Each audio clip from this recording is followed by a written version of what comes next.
បាទអនុញ្ញាតគ្រប់ជម្រាបសួរពុកម៉ែបងប្អូនអតិថិជនទាំងថ្មីទាំងចាស់ទាំងឆ្ងាយរបស់ឃ្លាំងយើងខ្ញុំបាទថ្ងៃនេះបាទខាងឃ្លាំងយើងខ្ញុំបាទបានកាត់យករថយន្តមកដល់មួយគ្រឿងទៀតហើយពុកម៉ែបងប្អូនបាទគឺឆ្នាំផលិតឆ្នាំ010ពុកម៉ែបងប្អូនបាទគឺឆ្នាំ2010ពុកម៉ែបងប្អូនណាបាទប្រភេទ XVX Full Option បាទអញ្ចឹងសម្រាប់ពុកម៉ែបងប្អូនដែលមានតម្រូវការបាទប្រភេទឡានជិះជាលក្ខណៈគ្រួសារឬក៏ឡានប្រកបអាជីវកម្មបាទសូមកុំភ្លេចបាទជាមួយនឹងប្រភេទ XVX មួយគ្រឿងនេះបាទធានាជូនពុកម៉ែបងប្អូនធានាទៅលើម៉ាស៊ីនប្រអប់លេខប្រព័ន្ធភ្លើងម៉ាស៊ីន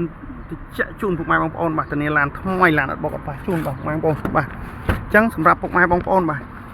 ដែលមានតម្រូវការបាទឡានជិះជាលក្ខណៈគ្រួសារបាទឬក៏យកចង់ទៅយកទៅប្រកបអាជីវកម្មផ្សេងៗបាទសូមកុំភ្លេចបាទជាមួយនឹងប្រភេទ Starix មួយគ្រឿងនេះបាទ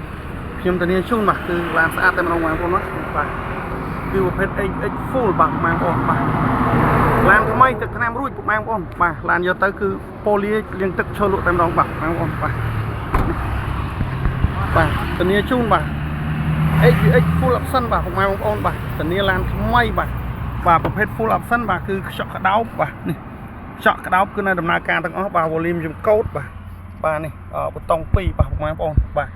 ឡានដឹកតែភ្ញៀវបាទពុកម៉ែបងប្អូនបាទអញ្ចឹងសម្រាប់ពុកម៉ែបងប្អូនដែលមានតម្រូវការបាទរស់រានឡើងបាទពុកម៉ែបងប្អូនអរគុណសម្រាប់ការតាមដានរបស់ពុកម៉ែបងប្អូនបាទអរគុណច្រើន